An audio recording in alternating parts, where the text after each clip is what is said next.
pour le groupe Liberté Indépendants Outre-mer et Territoires, monsieur Stéphane Lenormand, vous avez la parole. Merci Madame la Présidente, Madame la Ministre. Il est impossible de parler du pouvoir d'achat dans nos territoires ultramarins sans parler bien sûr de la cherté de la vie et ce soir de la question des salaires et de leur disparité territoriale.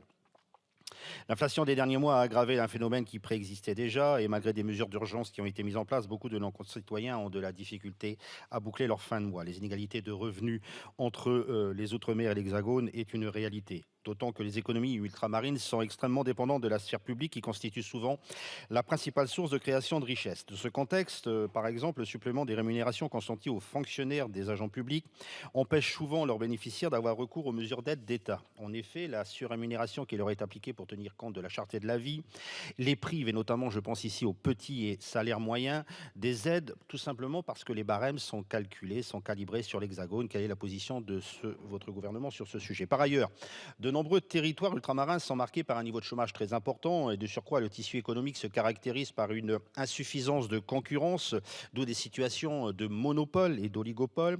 Aussi, sans concurrence satisfaisante, peu de création d'emplois et donc peu d'augmentation naturelle des niveaux des salaires.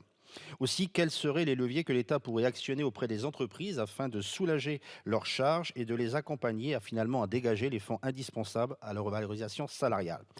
De manière plus générale, au niveau du groupe Liberté Indépendants Outre-mer et Territoires, nous souhaitons que pour les Outre-mer, il serait judicieux d'ouvrir à la hausse des salaires dans le secteur privé pour réduire les inégalités plutôt que de vouloir tirer vers le bas les rémunérations du secteur public et in fine de l'économie locale. Je pense ici naturellement à la suppression de la surrémunération qui serait dans nos territoires mortifère et j'aimerais avoir la position du gouvernement sur ce dernier point. Merci.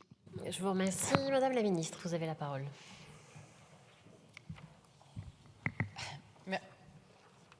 Merci, monsieur le député Lenormand.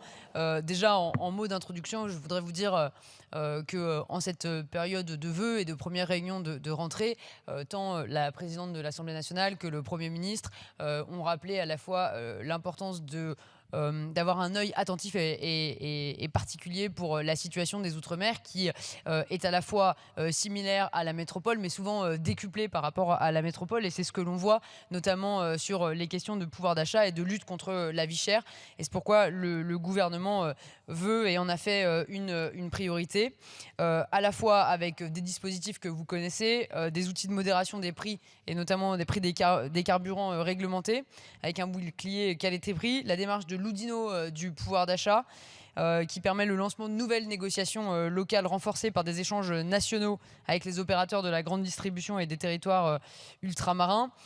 Et également, vous l'avez certainement en mémoire, mais je me permets de vous rappeler les décisions qui avaient été prises par Elisabeth Borne en juillet 2023 et qui avaient mené plusieurs réformes pour transformer les économies ultramarines. Je pense notamment à la réforme de l'octroi de mer qui sera engagée et qui permet de faire baisser les prix des produits de grande consommation, excusez-moi, une réforme de la régulation des prix et du système de distribution des carburants qui devrait être mise en œuvre dans les prochains mois.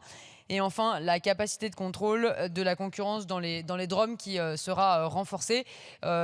Nos compatriotes ultramarins bénéficient bien sûr de toutes les mesures qui permettent de protéger leur pouvoir d'achat comme en métropole, mais ces mesures doivent venir porter un œil d'autant plus vigilant que la situation est compliquée dans les Outre-mer. Je vous remercie.